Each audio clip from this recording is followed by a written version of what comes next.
আমি গরিবের ছেলে বলে কি আমার স্বপ্ন থাকতে পারে না, আমার আশা থাকতে পারে না?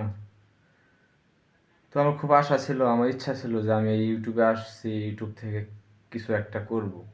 আল্লাহ আমাকে অনেক একটা বিপদের মধ্যে রাখছে, তাই না? আমি এই ইউটিউব থেকে যদি কিছু করতে পারি, এই ইউটিউব থেকে যদি কিছু রান করতে পারি, সেটা আমার জন্য এবং আমার পরিবারের জন্য অনেক উপকার হবে।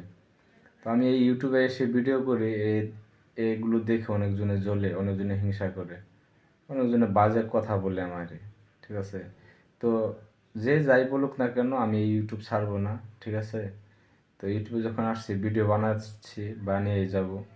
আল্লাহ কখন সফলতা দিবে এটা একমাত্র আল্লাহ পাকই ভালো জানে। আর যারা আমার ভিডিও দেখে, তারা, তাদের মধ্যে সব কিছু, সব উৎস হচ্ছে যারা আমার ভিডিও দেখে, তারা তারা চাইলে আমাকে যে বিপদে আছে সেই বিপদ থেকে উদ্ধার করতে পারে, তার চেয়ে বেশি বিপদ রাখতে পারে। তো সব ভাগ্যের উপর, আল্লাহ পাক রিজিকে যা রাখছে সেটা হবে। তবুও আমাদের কিছু ইচ্ছা আছে, তো আমি চেষ্টা চালিয়ে যাব ইনশাল্লাহ, আল্লাহর উপর ভরসা রেখে।